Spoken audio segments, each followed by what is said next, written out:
Hi friends, ఈ 2026 ధనస్సు రాశి ఫలితాలు. వీరికి ఆదాయం 14, వ్యయం 11, గౌరవం 5, అవమానం 6. ఇక ఈ ధనస్సు రాశి వారికి గురువు ఈ సంవత్సరం మరి మే 26 వరకు కూడా సప్తమ స్థానంలో, ఆ తర్వాత అష్టమ స్థానంలో, ఆ తర్వాత అక్టోబర్ 17 తర్వాత నుంచి మరి భాగ్యస్థానంలో సంచారం వల్ల ఈ రాశి వారికి మిశ్రమ ఫలితం అనే చెప్పాలి. అంటే కొంతలో కొంత మేలనే చెప్పాలి ఈ సంవత్సరం. ఎందువలనంటే ధనస్సు రాశ్యాధిపత్య గురువు, మరి ఆ గురువే ఉచ్చ స్థానంలో ఉండడం వల్ల మీకు ఎలాంటి దోషాలున్నా ఆ దోషాల నుంచి కొంచెం ఉపశమనం అనేది కలిగిస్తారనమాట. సహజంగా అష్టమ గురువు అనగానే అనారోగ్య సమస్యలు అనేవి ఎదుర్కొంటూ ఉంటారు. కానీ ఇక్కడ గురువు ఉచ్చ స్థానం కాబట్టి అది మీకు ఏమైనా అనారోగ్య సమస్యలు వచ్చినా అవి చిన్న చితకలో వస్తాయి. మళ్ళీ మీరు చిన్న టాబ్లెట్ వేసుకున్నా అవి తగ్గిపోయటం అనేది ఉంటుంది.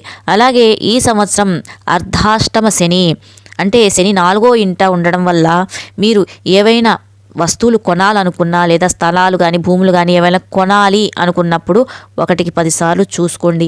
ఎందుకంటే ఇక్కడ మీరు ఏదైనా పని మొదలుపెట్టినా అది మందస్థితిగా ఉండడం, ఏదైనా బండ్లు నడిపేటప్పుడు జాగ్రత్తగా ఉండండి ధనస్సు రాశివారు.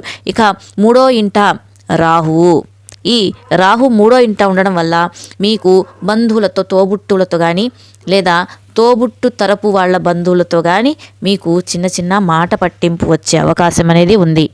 ఇక కేతు భాగ్యస్థానంలో సంచారం వల్ల మీకు జీవిత భాగస్వామి దగ్గర చిన్న చిన్న గొడవలు రావటం లేదా మనస్పర్ధలతో మాటలు లేకుండా మౌనంగా ఉండడం అనేది జరుగుతుంది.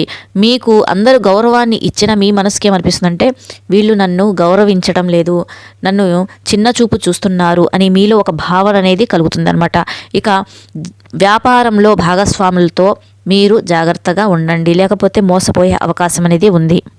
డిసెంబర్ 4 తర్వాత రాహు ద్వితీయ స్థానంలోకి మరి కేతు అష్టమ స్థానంలోకి ప్రవేశించడం వల్ల అర్ధాష్టమ శనితో ఒకవైపు, అలాగే ద్వితీయంలో రాహు వచ్చేసరికి మీ మాట తీరులో మీరు మాట్లాడితేనే గొడవలు అయినట్లు ఉంటాయి ఇంటా బయట కూడా. మరి డబ్బులేమో మీరు ఖర్చు చేయాల్సిన చోట ఖర్చు చేస్తూ ఉంటారు, రావాల్సినవైతే చేతికి రావడం ఆలస్యం అవుతుంది. ఇక ఎంత గురువు ఉన్నా కూడా అష్టమంలో ఉచ్చస్థానంలో కేతు సంచారం వల్ల చిన్న చిన్న అనారోగ్య సమస్యలు అయితే ఎదుర్కొంటూ ఉంటారు.